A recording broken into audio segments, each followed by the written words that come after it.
ये लगा लो कि बचपन से जब भी मैं ड्रॉ करता था तो वो मेरे को अलग ही एक किक देता था, एक ये कह सकते हो। तो मतलब ड्रॉ करना एक इकलौती ऐसी चीज़ थी जो बाकी पढ़ाई के अलावा मेरे को बहुत ज़्यादा पसंद आती थी।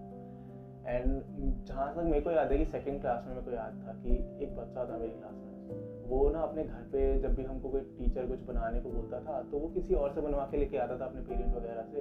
एंड फिर ऑब्वियसली उनकी पेरेंट की ड्राइंग हमसे तो अच्छी थी उस टाइम पे, तो वो एक ऐसा होता था कि क्लास में एकदम से रिकग्निशन उसको मिलने लग गया कि हाँ इसकी भाई ड्राइंग बहुत अच्छी है। पर बाद में पता चला कि उसके फादर उसके लिए बनाते हैं। तो मेरा था कि मेरा कंपटीशन तो अब ये है, अब मेरे को इनसे अच्छा करना है। तो उसके बाद वहाँ से वो कीड़ा चालू हुआ कि भाई अब मेरे को और अच्छा काम करना है और अच्छा ड्रॉ करना है। वहाँ से ले करके धीरे धीरे मेरा काम अच्छा हुआ, मैं एक और नए चैलेंजेस पे फोकस करने लगा और अच्छा परफेक्शन को फॉलो करने लगा। तो वहाँ से मेरी स्टोरी चालू हुई थी आर्टिस्ट के लिए। Art for me basically is anything creative, anything new, that is art for me. जब भी मैं कुछ सोचता हूँ वो मैं पेपर पे ला सकता हूँ, मैं किसी और दूसरे फॉर्म में एक्सप्रेस कर सकता हूँ, वो मेरे लिए आर्ट है। Expression is the only thing that makes you humane, so that is the basic thing that like keeps you sane, I guess. Expression जरूरी है। हाँ, like expression सब कुछ जरूरी दबा है। के नहीं रख सकते हाँ। खुद में। To me it is like जब तक कोई भी being which is movable, it can express itself be in any form, जैसे मैंने अभी बताया। तो जैसे I express like my creativity on paper कि मैं कुछ नया कर सकता हूँ, मैं क्या नया कर सकता हूँ, वो सब मैं एक्सप्रेस कर सकता हूँ। तो that is life for me. Anything that is changing, that is trying to keep a change. Creative blog मेरे साथ तो ऐसा होता था कि मैं जब भी ड्रॉ करने दोबारा बैठता था या कुछ नया बनाने बैठता था, वो एकदम से आ नहीं पाता था और एकदम से ऐसा लगता था कि क्यों नहीं हो रहा एक बार में। पर मैंने कैसे फेस किया, मैं क्या करता था कि मैं एक बार में काम करना छोड़ देता था। जब भी मेरे को ऐसा लगता था ना कि अब थोड़ा फ्रस्ट्रेटिंग सा हो रहा है, मैं रुक जाता था, काम करना बंद करता था, टर्न ऑन कुछ थोड़ा सा अच्छा कोई गाना वाना लगा देता था। एंड वो जो मोमेंट वगैरह है ना, वो संकीन होने देता था कि हाँ भाई ठीक है, नहीं हो रहा तो कोई बात नहीं। फिर उसके बाद धीरे धीरे फिर एकदम से जंप नहीं मारना, आराम से वार्म अप वगैरह किया, थोड़ा बहुत स्ट्रोक्स वगैरह मारे, फिर उसके बाद धीरे धीरे वापस प्रोग्रेस करो। Basically during I guess in my 12th I thought, मेरे को पता था कि मेरे को डिज़ाइन इंडस्ट्री में जाना है। तो मेरा ये था कि मेरे को कॉलेज के लिए अप्लाई करना है। तो मेरा NID के लिए था कि नेशनल इंस्टीट्यूट ऑफ डिज़ाइन का एग्ज़ाम देना है। पहले मैंने सोचा कि आई गेस 12th बोर्ड के बाद मैं फॉर्म भरूंगा, जैसे बाकी IIT एग्ज़ाम्स वगैरह के लिए फॉर्म बाद में शुरू होते हैं। तब तक पता चला कि एग्ज़ाम तो जनवरी में ही हो जाता है। तो फिर मैंने पहले सोचा कि जाऊँ अभी डायरेक्ट कोई दूसरे प्राइवेट कॉलेज में चला जाऊँ कि उसके लिए ट्राई करूँ। फिर मैंने सोचा कि एक साल रुकते हैं, तैयारी करते हैं, पेपर दे के देखते हैं, हो जाता है तो बहुत अच्छी बात है। तो मैं एक साल ड्रॉप किया, मैंने सीखा, मैंने मतलब बेसिक्स वगैरह पे और फोकस किया, एग्ज़ाम भी दिया, रिजल्ट्स केम इन, मेरे को मैं आई गेस 3 नंबर से रह गया था। तो फिर उस टाइम पे वो बहुत बड़ा रिजेक्शन था मेरे लिए कि मैंने पूरा एक साल बर्बाद किया है किसी एक कॉलेज की तैयारी के लिए। पर ये कि मैं सेलेक्ट नहीं हो पाया। पर मेरे ये पास ये नहीं था कि मैं अब गिव अप कर नहीं सकता, मैं रिजेक्शन मिल गया मेरे को ठीक है, पर गिव अप करने का कोई चांस नहीं था। तो आई एक्सेप्टेड द रिजेक्शन कि मैं अब क्या कर सकता हूँ, मैं आगे कैसे बढ़ सकता हूँ। वो मैंने देखा कि ज़रूरी नहीं है कि NID से जा कर के मैं वो स्किल अटेन करूँ, मैं कहीं से भी करूँ, अटेन तो मैंने ही करनी है। तो मैंने कोई दूसरा कॉलेज चूज़ कर लिया। पर स्किल सेट तो है, वो तो अपन ऑफ कर ही सकते ना अपनी मेहनत से। मेरे को ऐसा लगता है कि मैं अगर किसी मेरे से जो अच्छा काम करता है या मेरे से ऊपर जो काम करता है मैं उसको देखता हूँ, तो मेरे को लगता है कि हाँ मेरे को अभी ये बंदा कर सकता है तो मैं भी कर सकता हूँ। तो मेरे पास ये एक मोटिवेशन रहता है कि मेरे को उस लेवल पे पहुँचना है। अब वहाँ पे चाहे मैं स्टेप बाय स्टेप पहुँचूँ, चाहे मैं थोड़े बड़ा जंप लूँ, लेकिन मेरे को पहुँचना है। तो वो मेरे लिए एक मोटिवेशन रहता है कि हाँ मेरे को ये लेवल तक पहुँचना है। What are the things that make me happy aside from drawing and that I guess probably riding motorcycles. Riding motorcycles like वो एक इकलौती एक अलग चीज़ है जो मेरे को फ्रीडम फील कराती है। तो वो मैं कंसिडर कर सकता हूँ, वो मेरे को हैप्पी बना, लाइक मेरे को खुश रखती है एक तरीके से। अगर मैं तो थोड़ा बहुत भी डिप्रेस वगैरह वैसा फील करता हूँ तो I go on a short ride. Giving up का मैंने सोचा नहीं था, मतलब मेरे साथ फेलियर्स मैंने फेस करे हैं। एक बहुत बड़ा फेलियर मैं बताया था, मैं NID में सिलेक्शन नहीं हुआ था मेरा। तो वो एक ऐसा फेलियर था, इतना बड़ा पॉइंट था मेरी लाइफ में कि मैंने सोचा नहीं था कि इसके अलावा मैं क्या करूँगा, क्योंकि मेरे को जाना तो उधर ही था। पर अब मैं वो नहीं कर सकता था, तो लेकिन मेरे पास फेलियर के लिए जैसे कहने को ये था कि मेरे को अब पीछे देखना नहीं था, मैं अब वापस मुड़ के वहाँ नहीं जा सकता था जहाँ से मैंने शुरू किया था। अब मेरे को जाना था इसी इंडस्ट्री में था, इंडस्ट्री मैंने चूज़ करी थी। तो मेरा ये था कि अब ये नहीं तो कहीं और, ये दरवाज़ा बंद हुआ तो कहीं और, लेकिन जाना तो है आगे। तो ये मेरा एक था कि मैंने फेलियर का सोचा, मैंने गिविंग अप का सोचा नहीं, पर मेरे को ये कि आगे तो बढ़ना ही है। एक्सेप्टिंग फेलियर्स, जिस दिन तुम फेलियर्स को एक्सेप्ट करने लग जाओगे उस दिन मेरे हिसाब से तुमको पता चल जाएगा कि हाँ मैंने गलती कहाँ पे करी और मैं कहाँ इम्प्रूव कर सकता हूँ। तो जिस दिन तुम गलती समझ जाओगे उस दिन मेरे हिसाब से तुम उतना ज़्यादा पुश करने लगोगे। एंड ये चीज़ मैंने पहले से ही फेस कर रखी है, तो उस हिसाब से मैं फेलियर्स को एक्सेप्ट करता, फेलियर्स में तो मैंने कहाँ पे गलती करी है वो देखता और फिर उस हिसाब से मैं पुश करता हूँ। Do I fear most in life? I don't think as in life I have any failures. अब मेरे को नहीं लगता मेरे को कोई बहुत ज़्यादा failures हैं, other than losing someone close to myself, like to a person close to me.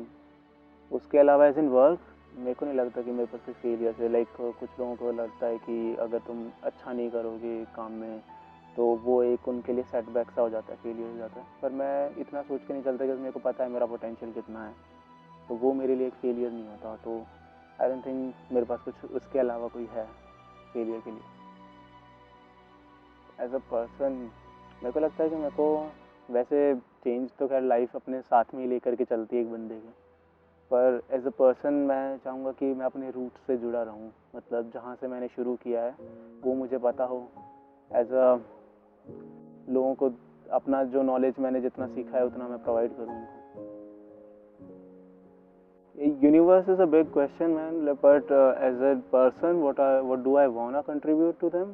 मेरे को लगता है कि मैं जितना लोगों को सिखा सकता हूँ द आर्ट ऑफ गिविंग, कि तुमको जो पता है जितना नॉलेज तुम्हारे पास है वो तुम किस किस को दे सकते हो और वो कितनों के हेल्प कर सकता है, वो मैं एक चीज़ है जो मैं चाहता हूँ कि मैं लोगों को दे पाऊँ और जिनको दूँ वो औरों को दे पाए।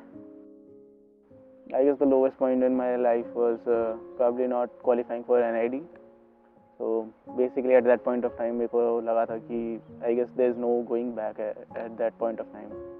एंड प्रॉब्ली जो हाई एक्सपेक्टेशन लेकर के चलता है ना किसी एक चीज़ के लिए, एक गोल के लिए, एंड उसमें भी सक्सीड नहीं करते तो वो काफ़ी अलग सा ही फील होता है। तो you can consider that the lowest point in my life at that point of time. पर I did overcome it, like I let that suck in कि क्या हुआ, व्हाट हैपेंड, एंड यहाँ से क्या कर सकते हैं और आगे क्या कर सकते हैं। आई गेस इस फील्ड में आगे बढ़ने के लिए ना तुमको मेन चीज़ जो ज़रूरत होती है ऐसा होती है कि realise you have failed. If you have failed and the realisation कि तुमने फेल किया है, फिर उसके बाद तुमको फेलियर एक्सेप्ट करना कि हाँ मैंने फेल कर लिया है, पर एक्सेप्ट करो। जिस दिन तुम एक्सेप्ट नहीं करोगे तुम्हारी ग्रोथ ही शुरू नहीं होगी। तो जिस दिन तुमने एक्सेप्ट किया तुम्हारी ग्रोथ स्टार्ट होगी वहाँ से। फिर फेलियर के ऊपर तुम कहाँ काम कर सकते हो, कहाँ तुमने गलती करी है, कहाँ इम्प्रूवमेंट चाहिए, उस पर काम कर सकते हो। उसके अलावा कंसिस्टेंसी, अगर कंसिस्टेंट रहोगे किसी भी काम में, मेरे हिसाब से तो किसी भी काम में कंसिस्टेंसी तुमको एक ना एक टाइम पे एक लेवल पुश कर ही देगी। तो कंसिस्टेंसी ज़रूरी है, सबसे ज़्यादा ज़रूरी कंसिस्टेंसी समझता हूँ। लेकिन जिस दिन तुमने कंसिस्टेंसी छोड़ दी उस दिन तुम्हारी रिदम छूट जाएगी इस चीज़।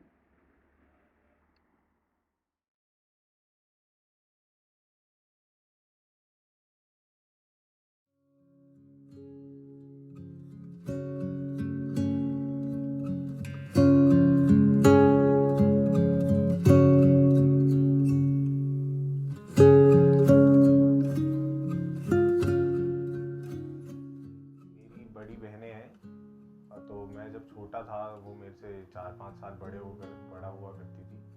तो उनको स्केचिंग का, पेंटिंग का, आर्ट एंड क्राफ्ट से रिलेटेड चीज़ों का बहुत ज़्यादा इंटरेस्ट था उन्हें। तो आए दिन वो पेंटिंग बनाती रहती थी और मैं उनको देख के बहुत ज़्यादा फैसिनेट होता था कि यार ये कितना अमेजिंग बना रही है, मैं भी ऐसे बनाऊँ। वो न्यूज़पेपर में पहले फ़ोटोज़ नहीं आती थी गांधी जी की, नेहरू जी की और इस टाइप की फ़ोटोज़, तो हम उनको स्केच किया करते थे। मतलब ये बात है जब मैं 6th-7th में हूँ और वो मेरे से 4-5 साल 10 साल जितनी बड़ी है।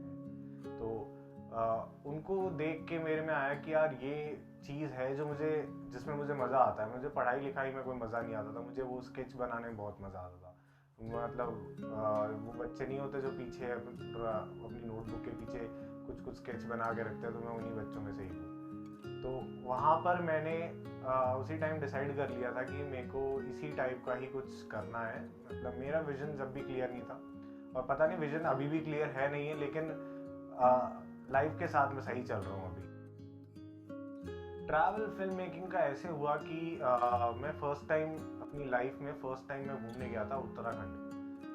वो भी ऐसे कि मैं बहुत ज़्यादा जिद करके पहली बार गया था, तो पिताजी ने पैसे भी बहुत दिए थे मुझे कि या तो घूम आराम से। तो मैं दोस्तों के पास गया था, वहाँ पे मैं घूमा फिरा, मैंने अलग ही एक फ्रीडम महसूस करी। तो वहाँ से मैंने डिसाइड किया कि यार मुझे घूमना बहुत है और मुझे फिल्मिंग का बहुत ज़्यादा शौक था। तो मैंने दोनों को कनेक्ट किया और फिर मैंने डिसाइड किया कि travel film maker is the way out for me. और वहाँ से मुझे फिल्मिंग में भी बहुत ज़्यादा इंटरेस्ट मेरा जागा। तो ऐसे ही मेरा फिल्मिंग की जर्नी स्टार्ट हुई ट्रैवल फिल्मिंग।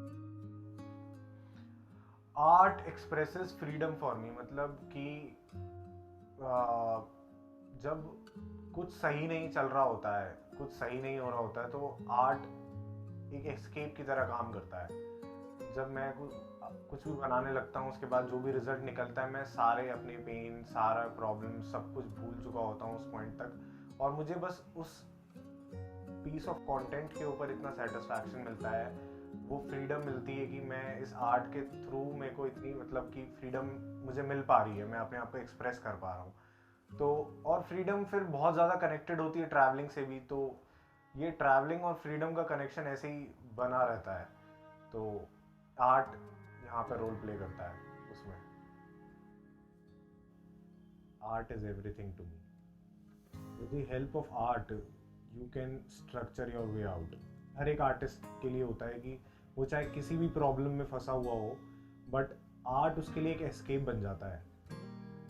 तो मेरे लिए भी आर्ट वैसा ही है। मैं भी जब अपने बैड फेज में चलता हूँ या फिर मेरा बैड फेज चल रहा होता है, तो at the end art he help करता है उस चीज़ से रिकवर करने के लिए, उस चीज़ से बाहर आके कुछ आगे करने के लिए। तो art is very very helpful, और मेरी तो लाइफ ही पूरी आर्ट के ऊपर ही डिपेंड करती है, क्योंकि मेरे को इसके अलावा कुछ आता भी नहीं है। रिजेक्शन तो देखो सबको मिलता है ना। रिजेक्शन नहीं मिलेगा तो आप ज़्यादा आगे बढ़ोगे नहीं। रिजेक्ट मैं बहुत बार होता हूँ, लेकिन मुझे अगर पता है, मेरे को खुद पे कॉन्फिडेंस है कि हाँ मैं कर सकता हूँ, तो आई डोंट गिव अप। और रिजेक्शन तो मिलेंगे, इट्स पार्ट ऑफ लाइफ। अगर आपको 100 बार ट्राई कर रहे हो तो 99 टाइम्स रिजेक्शन मिलेंगे, और एक टाइम ही आपका सक्सेस रेट हो पाएगा। I wanna achieve happiness in my life basically. Happiness हर किसी के लिए अलग अलग सेंस में आती है। मेरे लिए अलग सेंस में आती है, और किसी के लिए किसी और सेंस में आती होगी। तो travelling, film making and doing something new is what makes me happy. Motivation is directly related to achievements. No, motivation is directly related to appreciation. वो appreciation मुझे बहुत ज़्यादा मोटिवेटेड रखता है कि मैं कुछ नया बनाऊँ, कुछ और ज़्यादा अच्छा बनाऊँ, और मैंने जो भी पिछला काम किया है उससे मैं अपना काम अच्छा कर सकूँ। तो मेरे को वही चीज़ मोटिवेटेड रखती है कि मुझे और अच्छा करना है। मेरे लिए ये मोटिवेशन रहती है कि मैं कल मैं उठूँ तो मैं कुछ नया करूँ, कुछ अच्छा बनाऊँ पिछले दिन से। Film making is the most important part of my happiness, क्योंकि मैं चाहे कुछ भी कर लूँ, it will and up me being a film maker. Travel makes me happy, क्योंकि जब ट्रैवल करते हैं ना, तो वो टेंशन नहीं होती, वो फ्रीडम बहुत ज़्यादा होती है, जिसमें हर दिन कुछ नया होता है। आप सोचते हो कि ये होगा सुबह, ये होगा शाम को, ये होगा रात में। वैसा कुछ भी नहीं होता है। तो वैसा कुछ भी नहीं होता है। Travel is full of surprises, and surprise किसे नहीं पसंद। Travel is equals to happiness. I have thought many times about giving up, but to be very honest, competition इतना ज़्यादा है कि आप गिव अप करके सर्वाइव नहीं कर सकते. You have to evolve every fucking day. तो इस चीज़ पे मैं एक छोटी सी स्टोरी सुनाना चाहूँगा, मतलब कि मेरे साथ जो हुआ था एग्जैक्टली वही. मैं 2018 के एंड में मैंने मतलब जॉब छोड़ दी, सब कुछ छोड़ के मैंने पूरा डेडिकेट कर दिया खुद को फिल्म मेकिंग के लिए. तो मैं 1 साल तक सिर्फ ट्रैवल किया, जितना भी कमाता था मैं सारा ट्रैवल में वापस लगा देता था. मैं हिमाचल घूमा, मैं एमपी घूमा, मैं ईस्ट जोन घूमा, मतलब कलकत्ता साइड. उसके बाद मार्च 2020 में मेरी परमानेंट जॉब लग गई थी as a film maker full time Delhi में. बट देन पेंडेमिक हैपेंड और सब कुछ फकअप हो गया, मतलब लिटरली सब कुछ फकअप हो गया. मेरी सारी सेविंग्स ख़त्म हो गई, मेरे पास जॉब नहीं थी, मैं बहुत ज़्यादा डीमोटिवेटेड था अपनी लाइफ में उस टाइम पे, क्योंकि मैं अपने प्रोजेक्ट्स भी कंप्लीट नहीं किए. इनफैक्ट आज तक भी मैं उन प्रोजेक्ट्स को कंप्लीट नहीं कर पाया हूँ, क्योंकि वो फेज़ ऐसा हो गया था कि मतलब कुछ बचा ही नहीं ज़िंदगी में. मतलब मैंने सोचा वो हो ही नहीं रहा है. तो देन मैंने अपनी सारी एनर्जी को इकट्ठा किया एंड मैंने सोचा कि ऐसे गिव अप नहीं कर सकते. And then chill me happened.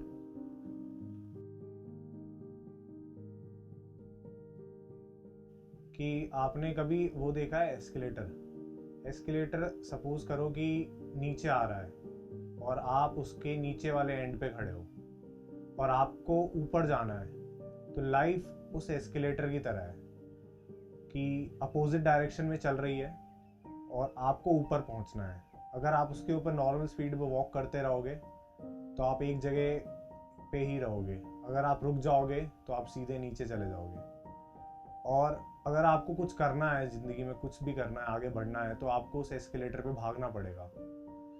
तो बस यही एक बात है जो मुझे हमेशा जब भी मैं उठता हूँ सुबह तो मुझे एक एक्स्ट्रा माइल भागने के लिए पुश करती है कि मुझे आज कुछ एक्स्ट्रा करना है, मुझे कल से ज़्यादा काम करना है. I don't fear losing, because losing is the part of the game of life. तो और किसी चीज़ का डर नहीं है कि मतलब मुझे करना तो बहुत कुछ है. ऑन अ बिगर स्केल मैं चाहता हूँ कि मैं अपने आप को एक लेवल पे देखूँ. मतलब मैं एक बहुत बड़ा फिल्म मेकर बन गया, मैं एक बहुत बड़ा बिजनेसमैन बन गया and people know me around. And मैं चाहता हूँ कि मैं लोगों को एजुकेट कर सकूँ, उनको सिखा सकूँ कि वो मेरे से इंस्पायर हो. रूटीन बहुत ज़्यादा ज़रूरी है, फ्रीडम भी बहुत ज़्यादा ज़रूरी है, लेकिन फ्रीडम को समझ के रूटीन क्रिएट करना वो बहुत ज़्यादा ज़रूरी है. फ्रीडम को लेवरेज की जगह एक पॉजिटिव पॉइंट की तरह लेना चाहिए. मैं चाहता हूँ कि जब मैं जाऊँ इस दुनिया से तो मैं अपना कुछ लेके ना जाऊँ, मैं डोनेट करके जाऊँ. That's my thought. अब बाकी जो मैं अभी कुछ भी कमिट नहीं करूँगा क्योंकि God knows what happens next. Lowest point was कि जब मेरा ब्रेकअप हुआ था तब मतलब कि मैं टीनेज से अडल्टरी तक I was in a relationship.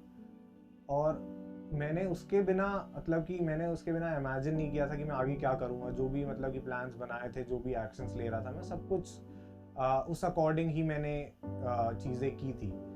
But then उस टाइम पे जब तो मैंने एकदम होप छोड़ दी, मतलब कि मेरा सब कुछ ख़त्म हो गया अचानक से.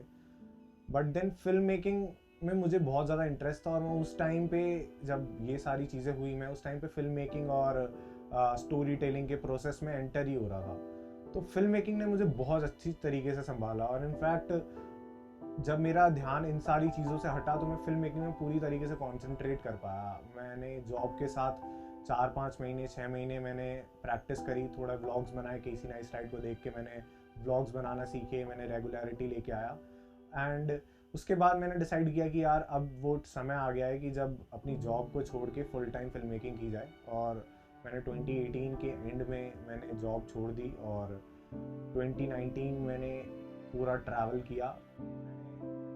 जितना भी पैसा कमाता था बेसिकली मैंने ट्रैवल में लगा दिया और फिल्म मेकिंग में लगा दिया. मेरा सिर्फ ध्यान एक ही चीज़ पे रहता था कि मुझे कैसे अच्छी मूवीज़ बनानी है, film making my happiest way obviously. मैं अभी भी बिजनेस कर रहा हूँ, लेकिन I have started a new venture called Chilmi production, और उसमें मैं फुल पावर तरीके से मैं काम कर रहा हूँ, क्योंकि मेरे को बिजनेस करना है, ऑब्वियसली बिजनेस करना है, बट मेरा जो इंटरेस्ट है, मेरे जो स्किल्स है, अगर मैं नहीं दिखाऊंगा तो कोई मतलब नहीं है मैंने जो इतने टाइम मेहनत करी। और मुझे मज़ा आता है करने में। We are doing this shit because मेरे को मज़ा आता है करने में। I don't have fucking time, but I am doing it.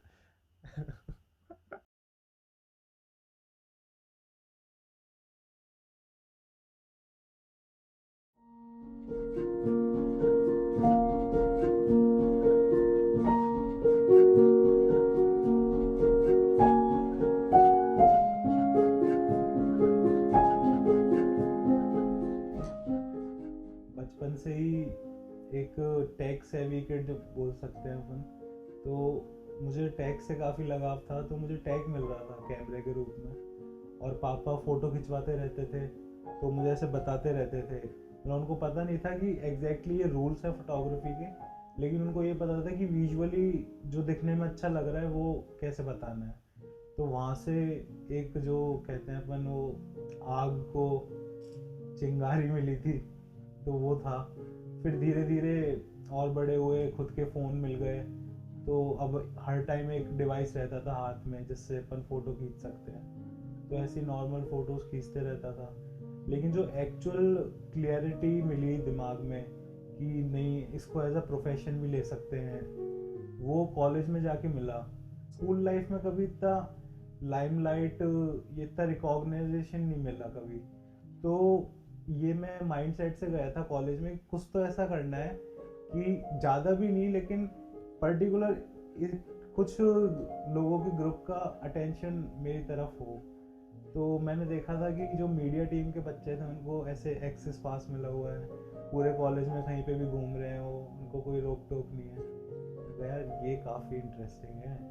और फिर उन्होंने एक छोटा सा कंपटीशन रखा था न्यू एंट्रीज के लिए, कि जिसकी फ़ोटो सबसे अच्छी होगी, ऑन कैंपस ही फ़ोटो लेनी थी, तो उसको ऐसे कुछ मिलेगा तो नहीं, लेकिन वो होता है ना एक रिकॉग्नाइजेशन जो मिल जाएगी, कॉलेज के पेज पे डलेगा कि फर्स्ट विनर ऐसे। तो मैंने खींची फ़ोटो एक हॉस्टल की, और वो सेलेक्ट भी हो गई, फर्स्ट भी आ गया मैं। तो उस टाइम तो बस ऐसा लगा कि हाँ, यही चाहिए था बस कॉलेज लाइफ से। मेरे हिसाब से आर्ट एक ज़रिया है इंसान के इमोशंस को प्रेजेंट करने की, जो अपन बोल के नहीं कर पाते, वो अपन अपने क्रिएटिव वे के थ्रू एक्सप्रेस कर सकते हैं। आपको गुस्सा आ रहा है, वो आप अपनी आर्ट में दिखा सकते हो, और वो दिखाना पड़ता भी नहीं है, वो अपने आप कहीं ना कहीं झलकता है। जिस इंसान ने जिस मूड में वो आर्ट बनाई होती है, वो कहीं ना कहीं शो होता है कि क्या माइंडसेट था, क्या मूड था, और वो अगर एक्सप्रेस कर पा रहा है उसके थ्रू, डेट इज आर्ट। मतलब आर्ट, मैं ये नहीं कहूँगा कि बस सिर्फ एक फ़ोटो ही उसका मीडियम है मेरी ज़िंदगी में। मतलब शुरू से कहीं ना कहीं एक वो क्रिएटिव जो होता है इंसान के अंदर, या तो होता है या तो नहीं होता, तो वो शुरू से कहीं ना कहीं था। क्योंकि जैसे बचपन में फ़ोटो नहीं तो मैं ड्राइंग करता रहता था, मम्मी के साथ किचन में कुकिंग करवाता रहता था, तो वो भी एक वे ऑफ आर्ट है। वो भी उससे, उसके थ्रू भी अपन इमोशंस सारे अपने फ्लो होते हैं उसके थ्रू भी। क्रिएटिव ब्लॉक क्या होता है, जब माइंड में बहुत ज़्यादा क्लटर हो जाता है, बहुत ज़्यादा जो बातें इतनी रेलेवेंट नहीं होती, बहुत ज़्यादा अपन को ओवरकम कर रही होती है माइंड में, तो अपन को एक क्या कहते हैं, ट्रैश बिन खाली करते हैं ना, रिसाइकिल बिन खाली करते हैं, ऐसे वो रिसाइकिल बिन खाली करना होता है। तो मेरा जो तरीका है वो खाली करने के लिए वो ये है, या तो मैं पियानो बजाता हूँ, क्योंकि उस टाइम क्या है, उसकी पियानो की जो साउंड होती है उस पर इतना फोकस रहता है कि और सारी साउंड ख़त्म हो जाती है दिमाग में। तो फिर वो कहीं ना कहीं उस टाइम कुछ ऐसा स्ट्राइक करता है कि वो क्रिएटिव ब्लॉक ख़त्म हो जाता है। या फिर मैं बिल्कुल शांति से किसी ऊंची पीक पे, माउंटेन पे जाके बैठ जाता हूँ, और वहाँ से ऑब्जर्व करता हूँ कि एक्चुअल में अपन कितने छोटे हैं। और वहाँ पे जो पीस होता है, शांति होती है, वो माइंड क्लियर करने में काफ़ी हेल्प करता है। रिजेक्शन एज इन अपन अगर सिर्फ फोटो के या फिर काम के सिलसिले में बात करते हैं तो मैं नहीं मानता कि इनमें ऐसे रिजेक्शंस होते हैं। मतलब आर्ट में यू कांट रिजेक्ट एनीथिंग, क्योंकि आपके लिए जो आर्ट है वो किसी के लिए आर्ट नहीं है। जो आपको समझ में आ रहा है वो हो सकता है किसी को नहीं समझ में आए, लेकिन ऐसा भी है कि मेरे को किसी की आर्ट नहीं समझ में आती, लेकिन वो मैं ये तो नहीं बोल सकता कि वो आर्ट ही नहीं है। तो उसमें ऐसा कोई खास रिजेक्शन नहीं होता। आज मेरा काम किसी को समझ में आ रहा है, कल नहीं आता, तो वो चलता रहता है, उसमें कोई ऐसा वो नहीं है। तो माइंडसेट अपना को ये रखना होता है कि आर्ट अगर जो बना रहा है उसको आर्ट समझना भी चाहिए कि आर्ट सबके लिए अलग हो सकती है, सबके लिए आर्ट का मतलब अलग हो सकता है। तो उसमें सच कोई रिजेक्शन नहीं होता। पीसफुल लाइफ, मुझे बस ऐसा लाइफ चाहिए कि मैं अपने प्राइम ईयर्स जो होते हैं, प्राइम ईयर्स भी क्या, जब तक मेरे बस की है, कुछ साल, 5-6 साल 10 साल, जब तक मैं काम करूं, मुझे बस इन्वायरमेंट से, नेचर से कनेक्ट होके रहना है। कि जंगल में, पहाड़ों में, नेचर से सराउंडेड, नेचुरल अपना हाउस हो।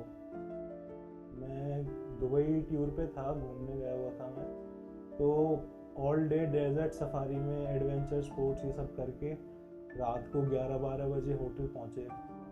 तब मुझे याद आया कि मैंने एक सिटी का नाइट शॉट नहीं लिया, और वो मेरा आखिरी दिन था, मतलब लास्ट नाइट थी वहाँ पे। तो फिर मैं बड़ी उसी व्यू को जो दिमाग में एक्सपेक्ट करके कि हाँ ऐसा होगा वैसा होगा, तो जो वो एक कीड़ा था कि एक्चुअल में कैसा होगा वो उस कीड़े ने मोटिवेट किया। उठा बेड से, एक कैमरा निकाला बैग से, दोबारा सेटअप किया पूरा। फिर गया मैं टेरेस पे। अब टेरेस पे जाके पता चला कि जो एक्चुअल रूफ टॉप है उसका ताला लग रहा था। मैं फिर वहाँ पे गया, कूद के किसी तरह, बहुत जान पे खतरा लेके, फिर मैं वहाँ पे गया, मैंने शॉट लिया। लेकिन वो व्यू मोटिवेट करता है, क्योंकि और वो शॉट इसलिए लेते हैं कि वो व्यू हमेशा नहीं देख सकते अपन। हाँ, दोबारा वही मोटिवेशन चाहिए, तो उस फोटो को देख के वो मोटिवेशन आती है फिर बाद में। काफ़ी छोटी छोटी चीज़ें हैं जो मुझे ऐसे खुश कर देती हैं, ऐसे कोई बड़ी चीज़ें नहीं है। लाइक खाना बनाना हो गया, मतलब मेरी एक और आदत है, खाना बनाने में कभी टेस्ट नहीं करता उसको कि कैसा बना है मैं छोड़ देता हूँ, सामने वाला टेस्ट करके बताएगा। तो शुरू से ही मैं ऐसे बनाता हूँ। अब बाय गॉड ऐसा हो गया कि परफेक्ट ही बनता है। और बाकी गार्डनिंग मुझे बहुत ज़्यादा पसंद है। मतलब एक और ये ऐसी चीज़ है जो बिल्कुल काम कर देती है मुझको। और मतलब ऐसा लगता है कि उस टाइम कुछ दिमाग में है ही नहीं टेंशन लेने का, ना कोई वर्ल्ड की और कोई चीज़ है जो मुझे डिस्टर्ब कर रही है उस टाइम। तो एक बहुत थेरेपी वाला इफेक्ट होता है गार्डनिंग का मेरे ऊपर। कभी ऐसा नहीं लगा कि गिव अप कर देना चाहिए, क्योंकि आदमी अकेला आया है तो अकेला ही काम करना है। मतलब यही माइंड सेट रहता है मेरा, भाई कोई नहीं है तो ठीक है, खुद तो करना ही है, खुद की लाइफ है, खुद के लिए करना है। कभी लोग होते हैं, कभी लोग नहीं होते, तो उसको ऐसे लेके नहीं बैठ सकते कि अरे यार मेरे साथ कोई है नहीं, क्या करूँ मैं, मेरे साथ कोई है नहीं, मैं घूमने कहाँ जाऊँ। अकेले घूमने जाओ, अकेले काम करो। अकेले रहना बिल्कुल गलत नहीं है। फियर इंसान के माइंडसेट से आता है। आप अपना माइंडसेट चेंज कर दो या फिर माइंडसेट ही अपना राइट वे में रखो तो ऐसा कोई फियर होता नहीं है। और जो नॉर्मल फियर होते हैं फैमिली के लिए, काम के लिए, अपनी लाइफ के लिए, वो मैं बिलीव करता हूँ कि सब में होते हैं। ऐसा कोई वो पर्टिकुलर फियर है नहीं, वो एक ट्रिगर्ड इमोशन है। जो मेरा एक ड्रीम है, मैं उसके थ्रू यूनिवर्स को वापस देना चाहूँगा। लाइक एक कम्युनिटी में रहना चाहूँगा मैं, इन दी वुड्स और माउंटेन समवेयर। उनके लिए भी अगर मैं कुछ बेनिफिशियल कर पाता हूँ तो वो एज अ यूनिवर्स इतने बड़े में मेरा एक छोटा सा कंट्रीब्यूशन होगा। अपना थिंकिंग पॉजिटिव अप्रोच रखो हमेशा, तो सेटबैक्स आएंगे भी नहीं, लोअर पॉइंट्स आएंगे भी नहीं। और फ्रेंड्स एंड फैमिली हेल्प करती हैं बहुत लोअर पॉइंट से अपर पॉइंट तक पहुंचने में। मैं बहुत बार जो मेरे लोअर पॉइंट होते हैं, सेटबैक्स होते हैं, उनको या तो एक्नॉलेज इस सेंस में करता हूँ कि लाइफ में मेरा जो है फिलॉसफी, जो मेरा तरीका है सेटबैक से डील करने का, वो ये है कि मैं उनको सेटबैक्स की तरह नहीं लेता। मैं उनको एज अ स्मॉल रिजेक्शन या फिर मेरे लिए एक और अपॉर्चुनिटी उस चीज़ को और अच्छा करने के लिए, या फिर उस चीज़ से और नई चीज़ सीखने के तौर से ये होता है। तो सेटबैक या फिर लोअर पॉइंट इसलिए मैं शायद हिट नहीं करा अभी तक, और बाकी अभी तो ज़िंदगी बाकी है।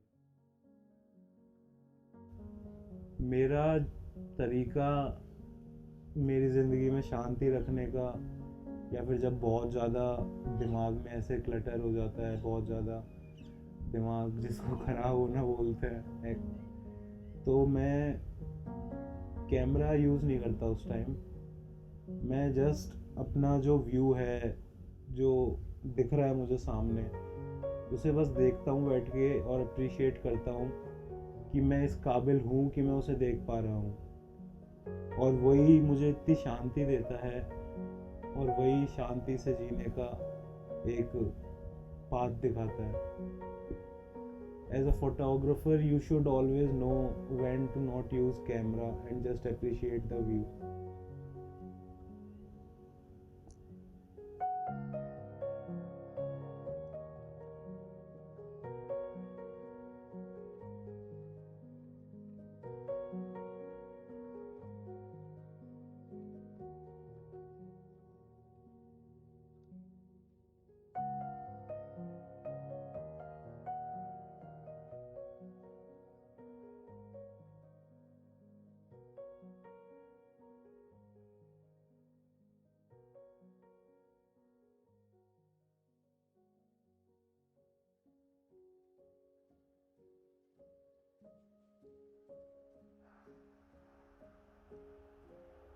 यूँ बोलो क्या? ये जो अपन शूट कर रहे हैं, this idea came to me I guess 6 महीने पहले। एंड जब आया था मेरे दिमाग में बस ये चल रहा था कि हो भी पाएगा क्या, क्योंकि जो स्केल था वो मेरे लिए बहुत बड़ा हो गया था। मैं इतने बड़े का शूट कर पाऊंगा, पूरा कर पाऊंगा क्या? जब फर्स्ट डे शूट हुआ था मेरा, लाइक फर्स्ट डे उत्कर्ष के साथ फर्स्ट डे शूट हुआ है ना, मेरे दिमाग में बस चल रहा फक स्टार्ट हो गया। शायद शूट के जस्ट एक दिन पहले भी मैं बहुत टेंस था, एंड मैं बस ये सोच रहा था कि हो भी पाएगा क्या। आई वाज स्केयर्ड, बहुत डर लग रहा था कि शूट हो भी पाएगा, क्योंकि शूट जैसे जैसे पास आ रहा था तब फील हो रहा था कि हाँ। तो हो ये गया था कि जितना सोचा था उससे बहुत बड़ा हो गया था प्रोजेक्ट। मैंने सोचा स्टार्टिंग में इट वाज जस्ट लाइक हाँ 10-15 मिनट्स, देन वो जब माइंड में और बनता गया एंड 10-15-20 40 मिनट्स तक बनाना है। फिर जब लास्ट में ये था कि हाँ बनाना है, तो अब मेरे दिमाग में पता नहीं अपने आप ही बैठ गया कि I just want to do a feature length. वो खुद से एक हो गया था कि I don't want to prove someone else, मेरे को किसी और को प्रूव नहीं करना था कि मैं कुछ कर सकता हूँ। मेरे को खुद को ही प्रूव करना था कि हाँ मैं कुछ कर सकता हूँ, मैं कुछ बना सकता हूँ, मैं लास्ट में ये बोल सकता हूँ कि हाँ I made this, I am proud to make a content और make a film, make something that I call कि हाँ आई मेड दिस, एंड कि हाँ ये बना है, वो एक कहना था। तो इसलिए जब ये सोचा था कि हाँ फीचर लेंथ जाना है, तो तब ये आया था दिमाग में। तो अब आई डोंट नो कि ये फीचर लेंथ तक जाएगा कि वो एडिट में क्या पता चेंज हो जाए, डोंट नो दैट, मैं शायद ये भी हटा दूँ। बट जब ये आइडिया आया था I was super excited, not happy obviously. Happy था मैं ऐसे लाइक इन दिस सेंस कि लेट्स ट्राई कुछ तो होगा। I was happy to tell this story कि हाँ मैं ये बता पा रहा हूँ, tell those people's story, these people's story. I was happy about that. I was excited, but जैसे जैसे डेट पास आती जा रही थी उतना उतना डर ज़्यादा बढ़ता जा रहा था कि ओ ठीक है ये नहीं हो पाएगा शूट, ये बहुत प्रॉब्लम हो रही है, ये नहीं हो रहा है, वो नहीं हो रहा है। सो बहुत डर लगने लग गया था तब। और अब बेसिकली शूट हो चुका है and it was hard. Okay, it was hard, ऐसा कुछ नहीं कि नहीं था, बहुत ज़्यादा टेंस था मैं करते हुए, इधर उधर भागना, वो सब नॉर्मल है। बट व्हेन शूट हो गया तब I feel super happy about it. क्या हो चुका है, I am happy, I made this. I guess I will try to tell more stories. That is the thing. I don't care if anyone even watches it. I just wanna tell my stories. I just wanna be like, मेरे को नहीं पता देखे नहीं देखे, but मैं बताना चाह रहा हूँ कि these are the stories that I have. These are the funny stories that I have. These are the sad ones. Everything basically on this scale. इसमें anger and और भी चीजें आ रही हैं. So वो था एंड वही करना है अभी भी. So I just want to tell stories and not the greatest pleasure making this movie, and I'm literally thankful to all the people, mainly Utkarsh, Piyush Bhaiya, Devam Bhaiya. They all have, मतलब उन तीनों ने इतनी help करी है, इतना coordinate किया है, सब कुछ आई गेस कोई और नहीं करता and they did and I am so happy they did. Time निकालना, सब कुछ करना, I am so happy. So thank you for that and obviously my family, क्योंकि बिना मैंने अभी तक नहीं बताया till the moment. I guess I will post, I haven't told them what I am making. I am just like मैं बना रहा हूँ एंड दे आर लाइक हां ठीक है देखते हैं. To them it's just like कि I'm just like मैं फोटोज खींच रहा हूँ बस, और कुछ नहीं कर रहा मैं. मतलब ये पूरा सेटअप करता हूँ मैं हर थोड़े दिन में, and just like click photos and okay. So let's see how they react to it. So obviously they helped a lot. पापा ने बहुत ज़्यादा help, and thank you. क्योंकि मेरे पास नहीं है कुछ बोलने के लिए. And this was a dream come true मेरे लिए. It was a thought at a moment. एक टाइम पे एक सपना, एक थॉट था. Now it's like a reality कि हाँ वो जो थॉट आया था कि ये बनाना है वो बन गया. Thank you to everyone. Thank you to everyone who has been there. मैं फिल्म से उठ के जाऊँ क्या?